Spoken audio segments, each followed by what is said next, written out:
ॐ अज्ञानतिमिरान्धस्य ज्ञानञ्जनशलाकया चक्षुरुन्मिलितं येन तस्मै श्रीगुरवे नमः। नमो विष्णुपादाय कृष्णपृष्ठाय भूतले श्रीमते भक्तिवेदान्त स्वामिन्निति नामिने। नमस्ते सारस्वती देवे गौरवाणी प्रचारिणे निर्विशेष शून्यवादी पाश्चात्य देश तारिणे। नमो महावदन्याय कृष्णप्रेमप्रदायते कृष्णाय कृष्णचैतन्यनाम्ने गौरतुसे नमः। जय श्री कृष्ण चैतन्य प्रभु नित्यानंद श्री अद्वैत गदाधर शिवासादि गौर भक्त वृंद। हरे कृष्णा कृष्णा कृष्णा हरे हरे, हरे राम राम राम हरे हरे। हरे कृष्ण। तो आप सभी भक्तों का हार्दिक स्वागत है आज के प्रातःकालीन श्रीमद् भागवतम के चर्चा में। तो हम लोग चर्चा कर रहे हैं श्रीमद् भागवतम पहला स्कंद, इसका छठा अध्याय और श्लोक संख्या 26 पे चर्चा किए थे कल। नामानि अनन्तस्य हतत्रिपा पठन् गुह्यानि भद्राणि कृतानि च स्मरन् गां पर्यटं स्तुष्टमना गतस्पृहा कालं प्रतीक्षन् विमदो विमत्सरा।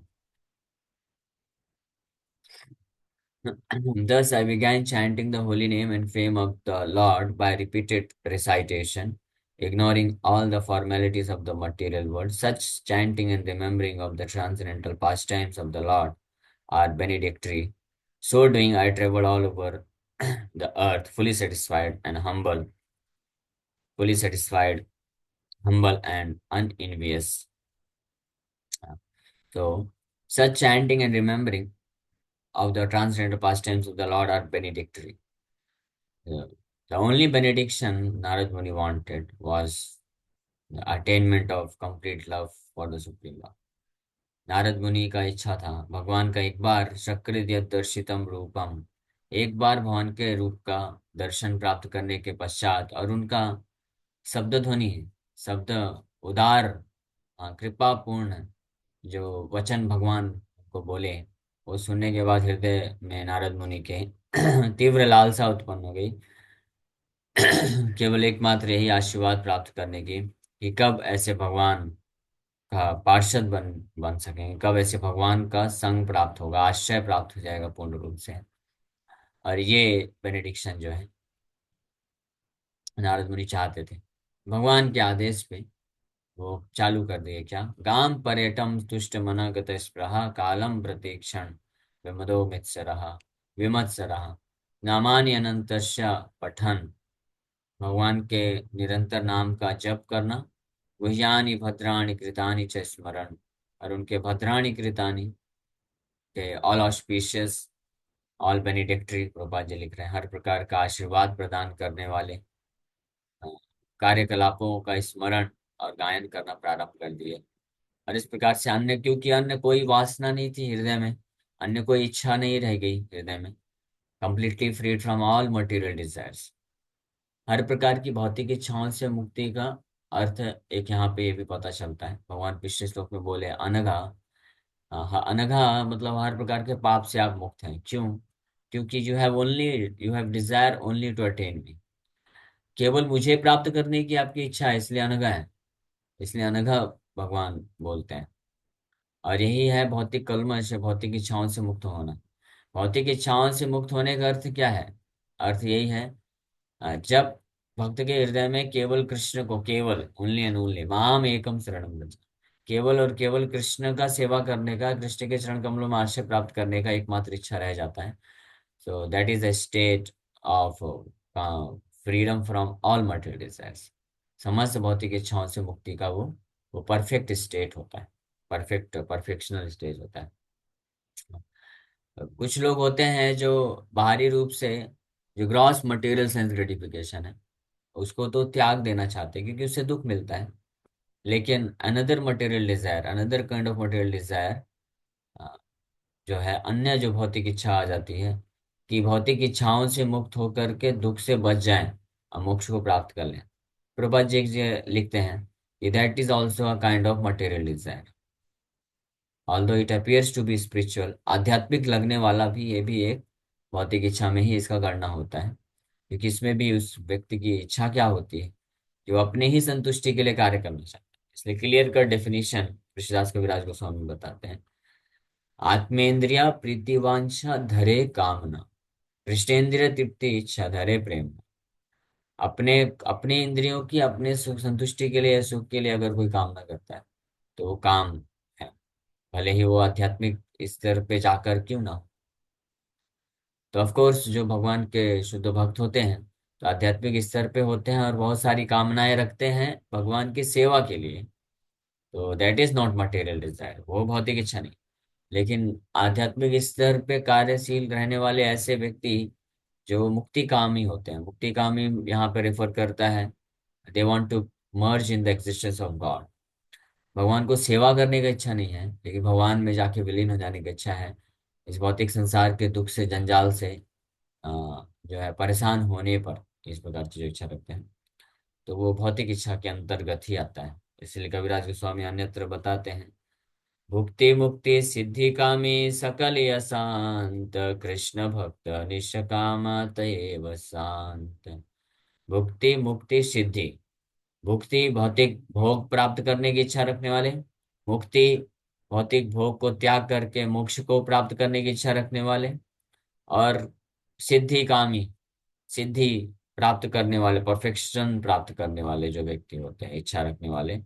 क्या बोल रहे हैं, सकली कामी सकली अशांता, ये all they all are lusty. कामी मतलब लस्टी, कामी है। और सकल या शांता, दे ऑल आर अनपीसफुल, का मन जो है शांत नहीं, because they have some desire for themselves. अपने खुद को तृप्त करने के लिए कुछ न कुछ इच्छाएं हृदय में विद्यमान है। इसलिए अशांत है, मन अशांत रहता है। मन अशांति का अर्थ क्या होता है, इसमें भी अगर गहराई से विचार करें, अशांत मन का मतलब होता है जब मन भगवान के चरण कमलों का सेवा करने से विचलित हो जाए, उसको अशांत मन बोलते हैं। और जब मन भगवान के चरण कमलों का ही सेवा करने के लिए तत्पर रहे तो उसको शांत मन बोलते हैं। Rather that is known as प्रशांत मनसा एवं प्रसन्न मनसो भगवत भक्ति उपजायते। प्रशांत आत्मा, साधु की डेफिनेशन में यही चीज बताते हैं, साधु व साधु भूषण, तितिक्षुवा कारुणिका, सुहृदम सर्वदेहिनां, अजात सत्वा शांता, साधवा साधु भूषण, ऐसे बताया गया है। फिर एक जगह प्रशांत आत्मा बताया गया है, प्रशांत आत्मा पूरी तरीके से जो है जिसका शांत मन है। तो शांत मन का अर्थ होता है जिसका मन केवल कृष्ण की सेवा में लगा हुआ है, उसको प्रशांत मन बोला जाता है। पूर्ण रूप से भौतिक इच्छाओं से मुक्त ये मन होता है। इस प्रकार की इच्छा रखने वाला जो व्यक्ति होता है, फिर ऑटोमेटिकली हतोत्रिपा, ये हम लोग कल चर्चा किए थे कि भौतिक जगत की जो फॉर्मेलिटीज, फॉर्मेलिटीज मतलब जो कार्य करने की आवश्यकता होती है, कार्य करना पड़ता है या करना पड़ेगा, करना चाहिए या करना चाहता है। एक्चुअली में कोई भी ऐसा भौतिक कार्य प्रैक्टिकली अगर बोला जाए अंतिम स्तर पे जा करके, तो ऐसा कोई भी कार्य नहीं है जो करना पड़ता है या करना पड़ेगा ही। All material activities are the only result of that the person wants to do it. हर भौतिक कार्य अल्टीमेटली अगर गहराई से कोई एनालिसिस करे तो इस निष्कर्ष पे पहुंच सकता है कि वो करना चाहता है। करना पड़ता है या करना पड़ेगा नहीं, करना चाहता है, because we have some material desire, कुछ ना कुछ भौतिक इच्छा हृदय में रहती है। उसको प्राप्त करने के लिए फिर हमको कुछ ना कुछ ऐसे भौतिक कर्तव्य को करना पड़ता है या करना पड़ेगा ही पड़ेगा। जैसे एग्जाम्पल के लिए, अगर कोई व्यक्ति अ, जो है बहुत बड़ा इंजीनियर बनना चाहता है, तो उसको फिर क्या करना पड़ेगा, उसको एक अच्छे से इंजीनियरिंग कॉलेज में एडमिशन लेना पड़ेगा या लेना पड़ता है, फिर अच्छे से प्रिपरेशन करना पड़ेगा या करना पड़ता है। हाँ, तो ऐसा लग रहा है कि he has to do this work, उसको करना पड़ता है या करना पड़ेगा, he ought to do, he is duty bound to do. But नहीं, ऐसा नहीं। वो बनना चाहता है बहुत बड़ा इंजीनियर, इसलिए उसको करना पड़ेगा, करना पड़ता है। अगर नहीं बनना चाहता है तो देर इज नो फोर्स, कोई फोर्स नहीं है उसको वो करने के लिए, है ना। कोई बोलेगा नहीं मुझे इंजीनियर नहीं बनना है, मुझे तो बिजनेसमैन बनना है, तो सिंपल सी बात है, फिर इंजीनियरिंग कॉलेज में इतना एडमिशन लेकर के या मेडिकल कॉलेज में एडमिशन लेने का उसको इतना मगजमारी करने का आवश्यकता नहीं। वो सिंपल डिस्टेंस से अपना या तो ग्रेजुएशन भी करने का आवश्यकता नहीं। अगर बिजनेस है तो बस कुछ भी थोड़ा अपना 12वीं पास कर लिया है, अब बिजनेस सेटअप खोल के स्टार्ट कर सकते हैं। तो उसको फिर इसको फिर उसको फिर इंजीनियरिंग या मेडिकल कॉलेज में एडमिशन लेना पड़ता है या पड़ेगा, ऐसा बाध्य नहीं, क्योंकि उसका वो इच्छा है ही नहीं, उसका इच्छा शिफ्ट हो गया। लेकिन अब बिजनेस वो करना चाहता है तो फिर उस डायरेक्शन में उसको फिर कुछ ना कुछ करना पड़ेगा या करना पड़ता है ना। तो इसी प्रकार से हर जो भौतिक कर्तव्य है, ये तो कुछ एग्जाम्पल लिए, हर भौतिक कर्तव्य को या तो करना पड़ता है या करना पड़ेगा। हाँ, ये कहना उचित नहीं है, बल्कि ये हम कह सकते हैं कि हम करना चाहते हैं इसलिए करना पड़ेगा या करना पड़ता है। Because we have some material desire, कुछ ना कुछ भौतिक इच्छा है संसार में, हमारे हृदय में संसार से प्राप्त करने की, इसलिए करना पड़ता है। तब तक हतोत्रिपा नहीं हो सकता है। लेकिन नारद मुनि यहाँ पे बोल रहे हैं कि नामानि अनंतस्य पठन, मैं भगवान के नाम का निरंतर जप करना प्रारंभ कर दिया। हतः कृपा, हतः कृपा मतलब being free from all formalities of the material world, भौतिक जगत के हर प्रकार के जो कार्यकलाप है, कर्तव्य है, उससे मुक्त होकर के। तो कैसे मुक्त हो गए? क्योंकि because he has no material desires, कोई भौतिक इच्छा नहीं थी। हाँ, कोई भौतिक इच्छा ना होने के कारण मुक्त हो गए। भगवान गीता में भी ये चीज बोलते हैं, न तस्य कार्यम करणम च विद्यते। नहीं, ये तो भगवान के बारे में, ये श्वेताश्वतर उपनिषद में आई थी। न तस्य कार्यम करणम च विद्यते, न तस्य, हाँ, न तस्य कार्यम करणम च विद्यते, न तस्य सम अधिकस्य दृश्यते, स- पराश्य शक्तिर्विविधाय श्रूयते, स्वाभाविक ज्ञान बल क्रिया च। और गीता में वन थर्ड चैप्टर में बोलते हैं, हाँ, नहीं कश्चित, what is that verse, Bhagavad Gita 3:19, त्रिषु लोकेषु किंचन कार्यम कर्म समाचर त्रिषु ना नैव तस्य कृतेनार्थो न कृतेन कश्चन। वर्ष नंबर 17। हाँ, यस्तु आत्मरतिरेव स्यात् आत्मतृप्तस्य मानव, आत्मन्येव च संतुष्टस्तस्य कार्यं न विद्यते। यस्तु आत्मरतिरेव स्यात्, for one who takes pleasure in the self, whose human life is one of self-realization, and who is satisfied in the self only, fully satiated, for him there is no duty। उसके लिए कोई कार्य न तस्य, न तस्य कार्यम न विद्यते, उसके लिए कोई कार्य नहीं इस भौतिक संसार में। किसके लिए? जो आत्मरतिरेव स्यात्, जो आत्मा के स्तर पर रह करके रमण करता है, भौतिक संसार से उसको कुछ चाहिए नहीं। आत्मतृप्तश्च मानवा, जो केवल आत्मा के स्तर के कार्य से ही पूरी तरह से संतुष्ट है, आत्मन्येव संतुष्ट, आत्मनि, भगवान की भक्ति करने में संतुष्ट है। तस्य कार्यम न विद्यते, उसके लिए कोई कार्य करने की आवश्यकता नहीं है, वो बाध्य नहीं, वो बाध्य नहीं। जिस प्रकार से गीता में भगवान ये चीज बोलते हैं, तो बाध्य नहीं हुए नारद मुनि इस प्रकार से, और निरंतर भगवान के नाम गान श्रवण कीर्तन में लग गए। भुजानि भद्राणि कृतानि च स्मरण, और इस भाव में maintaining through out his entire life, पूरे जीवन भर अपने हृदय में केवल ये भाव रखते हुए कि उन भगवान, परम भगवान के चरण कमलों में पूर्ण आश्रय प्राप्त करना है, पुनः उनका पुनः दर्शन प्राप्त करना है, उनका सेवा में लगना है, सेवा को प्राप्त करना है, उनका पार्षद बनना है, ये धारण करते हुए। और अब प्रोसेस मिल गया, विधि मिल गई है कि कैसे प्राप्त हो जाएंगे भगवान। भगवान खुद आकर के उनको एश्योरेंस दे के गए थे, और उन जो उनके शुद्ध भक्त हुए, गुरु जन हुए, वो भी उनको शिक्षा दे के गए। तो इसलिए पूरी तरह से एश्योर्ड है, संतुष्ट है, इसलिए तुष्ट मना बताया जा रहा है।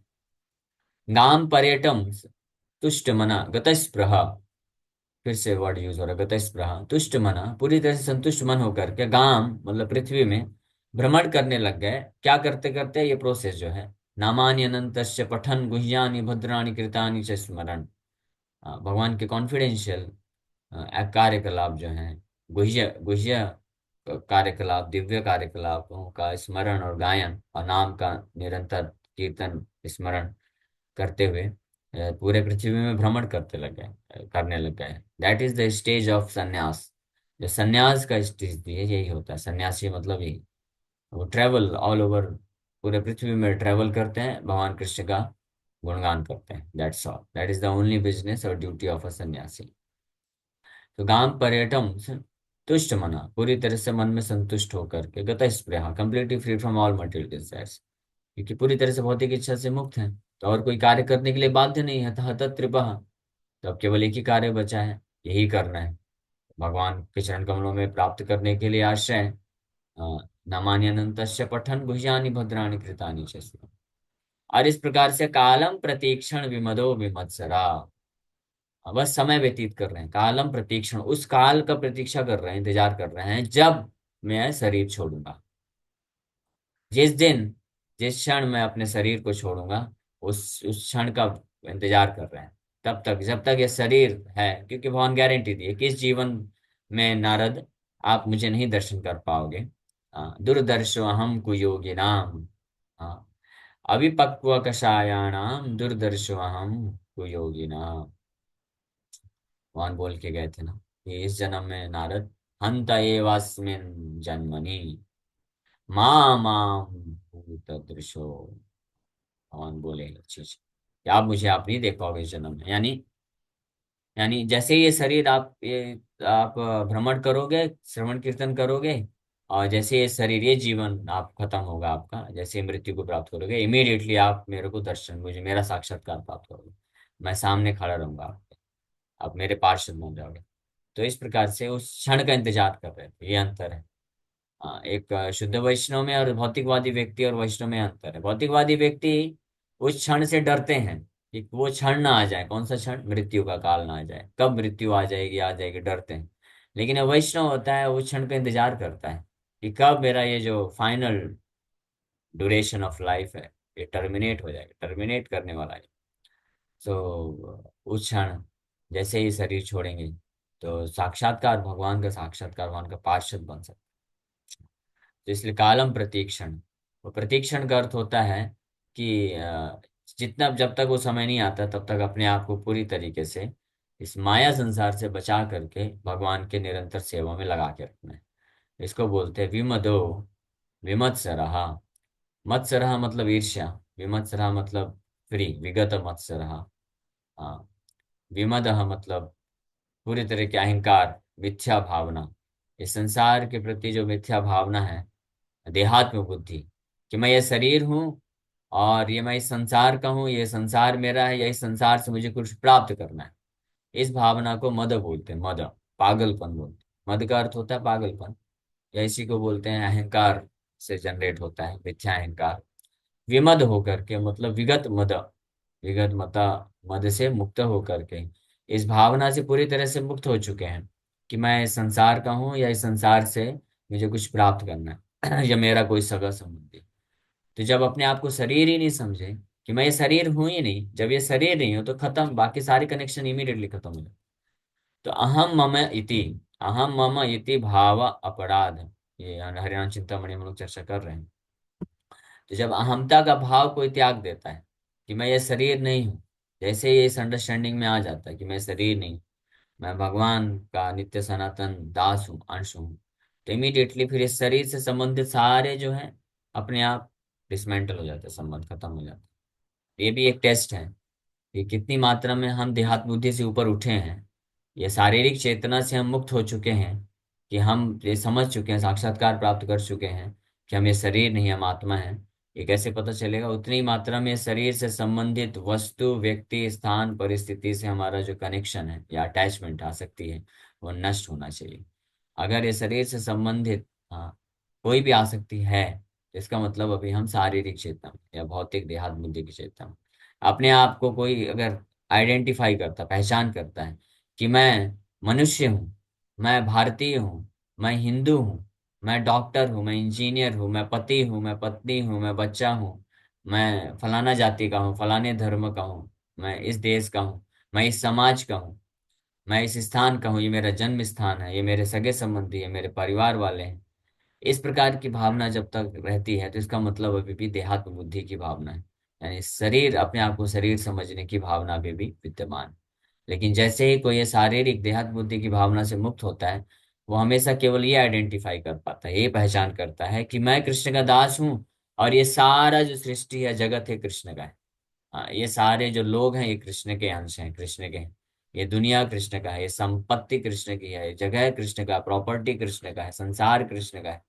इस प्रकार से वो देख पाता है। स्थावर जंगम देखे, ना देखे तार मूर्ति। स्थावर जंगम देखे, महाप्रभु इसके बारे में बताते हैं। ये ऐसे जो शुद्ध भक्त का क्या दृष्टि होता है, देखे ना देखे तार मूर्ति। होपफुली मिल जाए शायद। स्थावर, ओके मिल गया। 8.272। स्थावर जंगम देखे, ना देखे तार मूर्ति। सर्वत्र है निज इष्ट देव स्फूर्ति। The Mahabhagavat, the advanced devotee, certainly sees everything mobile and immobile, but he does not exactly see their forms. Rather, everywhere he immediately sees manifest the form of the Supreme Lord. जो महाभागवत ऐसा शुद्ध भक्त होता है, वो जब इस संसार को देखता है, संसार के साथ डील करता है, तो निश्चित रूप में संसार के वस्तुओं, व्यक्ति, स्थान को देखता है। लेकिन वो उनको उस रूप में नहीं देखता जिस रूप में वो दिखते हैं। वो उनके वास्तविक रूप में देख पाता है कि ये सब भगवान से कनेक्टेड है। हाँ, इसी को बोलते हैं प्रेमान जन चुरित भक्ति विलोचने न संत सदैव हृदयेषु विलोकयन्ति। गीता में भगवान बताते हैं, जैसे रसोहम अप्सु कौन्तेय प्रभाष मिश्र शिशुर प्रणवा सर्ववेदेषु शब्द खे पौरुषम यशु। इस प्रकार से वो जो भक्त होता है, प्रेमी भक्त इसको बोलते हैं, देख पाता है। ये भागवत में भी इसका वर्णन है। सर्वभूतेषु यः पश्येत् भगवद्भावमात्मना भूतानि भगवति आत्मन्येष भागवतोत्तम। ऐसा व्यक्ति भागवत उत्तम है, यानी उत्तम भागवत है, महाभागवत है। सर्वभूतेषु यः पश्येत् भगवत धाम भगवत भावम आत्मा, भगवत भावित, कृष्ण भावना भावित होकर के जो देख पाता है। सर्वभूतेषु, चाहे जीवात्मा है या मैटर। सर्वभूतेषु मतलब स्पिरिट एंड मैटर, आत्मा को भी भूत बोला गया है, सर्वभूत। और सर्वभूत, भूत में मैटर भी आ जाता है, पंच महाभूत भी हो गया, और जीवभूत, जीवभूत पंच महाभूत। इस सब को देखता है भगवान के अंश के रूप में, भगवान से कनेक्शन में देख पाता है। तो वो जो है एष भागवत उत्तम, उसको भागवत उत्तम बोला गया है। महाभागवत देखे स्थावर जंगमा, ताहाँ ताहाँ है तार Shri Krishna स्फुराण। A devotee advanced on the spiritual platform sees everything movable and inert as the Supreme Lord. For him, everything he sees here and there is but a manifestation of Lord Krishna. So महाभागवत देखे स्थावर जंगम, स्थावर मतलब पेड़ पौधे, वस्तु, ये जो रुके हुए जीव हैं, इमूवेबल। और जंगम मतलब चलने वाले, जो चर और अचर, दोनों को देखता है आंखों से तो वही दिखेगा। लेकिन तहाँ तहाँ है तार श्री कृष्ण स्फुरन, लेकिन जहां भी देखता है उसको भगवान कृष्ण का ही स्फुरन होता है। ये कृष्ण से संबंधित देख पाता है, ये कृष्ण का है। प्रेम रस स्वभाव ये जानिया निश्चय। तो ये महाप्रभु वर्णन करते हैं। तो नारद मुनि इस प्रकार से कालम प्रतीक्षण विमदो, विमदो being without being proud. Without being proud का मतलब होता है कि हाँ, अहंकार की भावना से मुक्त है। जब अहंकार की भावना से, इस प्रकार से, अहंकार मतलब वही जो हम चर्चा की कि देहात बुद्धि से मुक्त है। वो अपने से संबंधित नहीं देखता है, ये शरीर से संबंधित नहीं देखता है। मैं करता हूँ, मैं मालिक हूँ, मैं भोगता हूँ, मैं किसी का पालन पोषण कर सकता हूँ, मेरे कोई सगे संबंधी है, इस भावना से मुक्त हो जाता है वो। कृष्ण से संबंधित हर वस्तु, व्यक्ति, स्थान, परिस्थिति को स्पष्ट रूप में देख पाता है। इसीलिए वो हम्बल हो जाता है, विनम्र।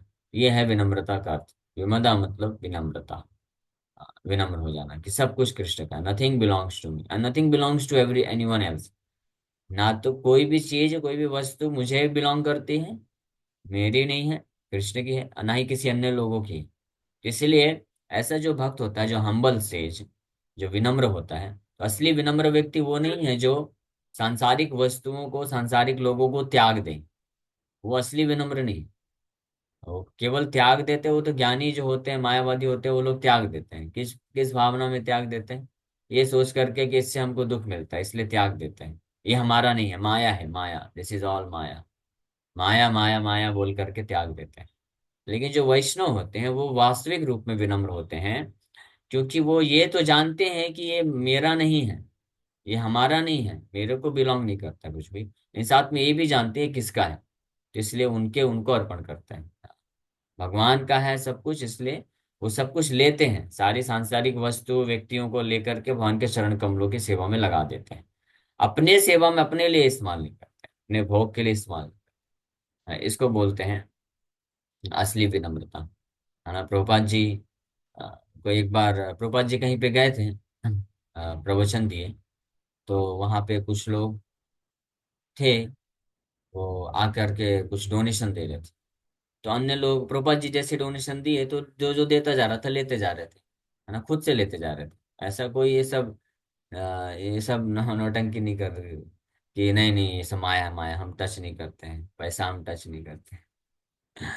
ऐसा कुछ नहीं, लाओ दे दो। कुछ लोग फिर जो अन्य एक मायावादी गुरु के शिष्य थे, तो वो आके बोलने लग गए कि हमारे गुरु जी तो धन संपत्ति को स्पर्श भी नहीं करते हैं, वो बिल्कुल दूर रखते हैं, माया है, ये सब माया है।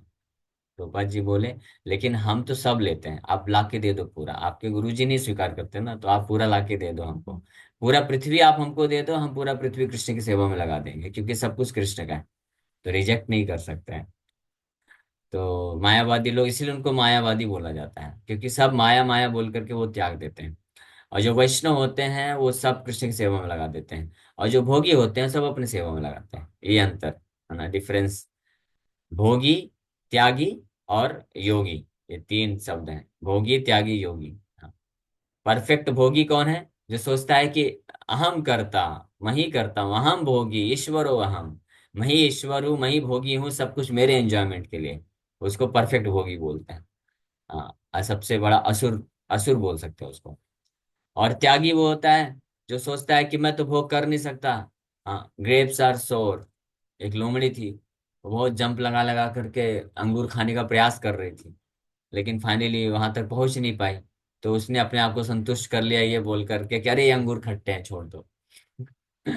तो मायावादी मतलब ऐसा हो गया कि खूब प्रयास किया, संसार में भोग करने का सुख नहीं मिला, तो बोल दिया ये सब माया है, छोड़ दो। हाँ, ब्रह्म सत्यम जगन मिथ्या।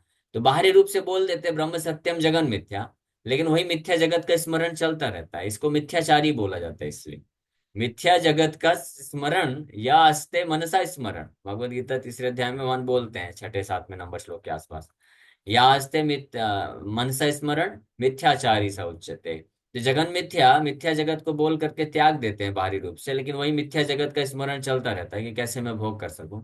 इसलिए ऐसे मायावादियों को, जिस प्रकार के मायावादी होते हैं, मायावादी में भी अलग अलग कैटेगरी है।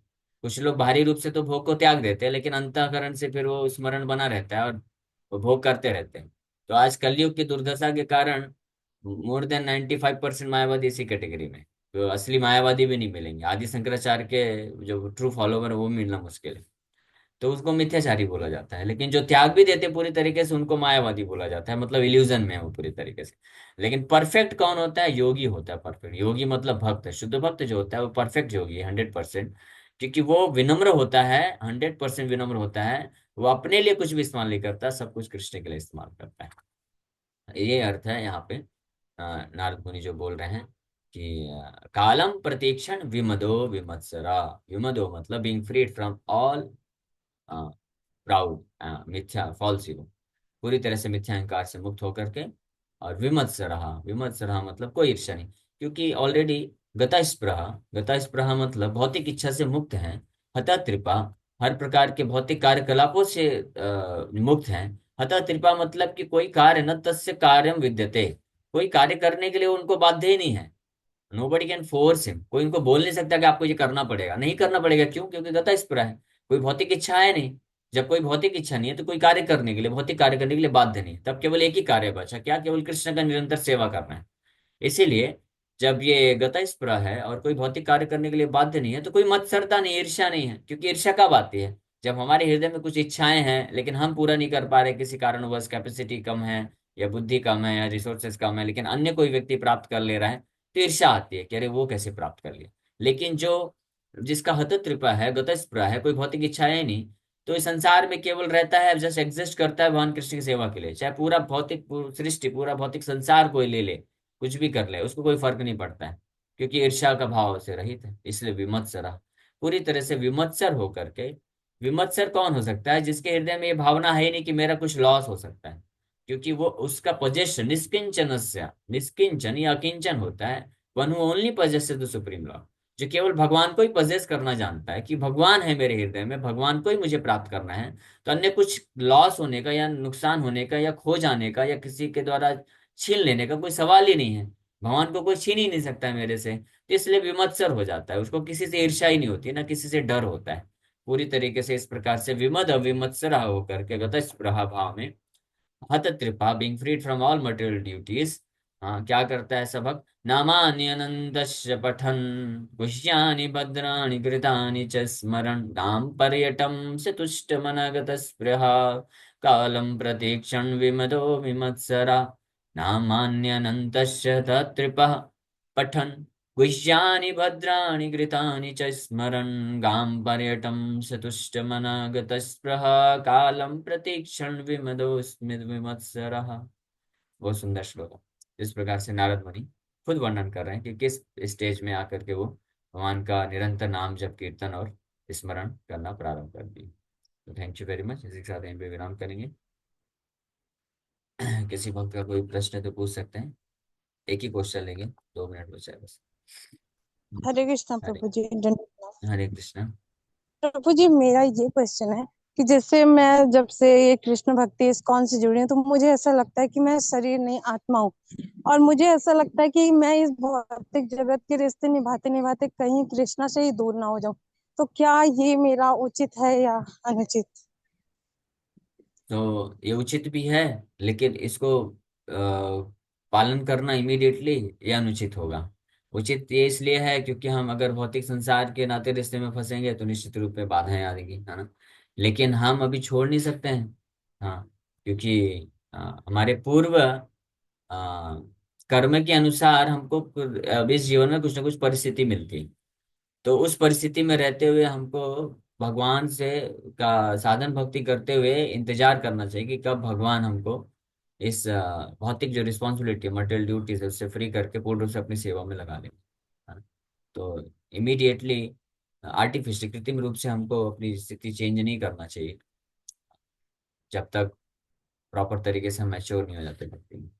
लेकिन अंतःकरण में ये समझते हुए कि मेरा कनेक्शन केवल भगवान के साथ है, और भौतिक जो नाते रिश्ते हैं, सगे संबंधी हैं, उनका just as a matter of duty, कर्तव्य मान करके कि भगवान मेरे पूर्व कर्मों के अनुसार मुझे ऐसी स्थिति अभी मिली है, तो जब तक पूरी तरीके से हम वो कर्म के बंधन से मुक्त नहीं हो जाते हैं, तब तक हम उसको त्याग नहीं सकते। नहीं तो उसको आर्टिफिशियली इमेच्योर स्टेज में त्यागने से हम जो है और कठिन परिस्थिति में फंस सकते हैं। ठीक है, इसलिए सजेशन यही है कि हम अपनी साधना भक्ति को नियमित रूप से करते जाएं, और साथ में हमारे जो भौतिक कार्यकलाप हैं, कर्तव्य हैं, उसका हम पालन बिना आसक्ति के, just as a matter of duty करते जाएं। ओके। धन्यवाद प्रभु जी। हरे कृष्णा, हरे कृष्ण। दंडवत प्रणाम। धन्यवाद।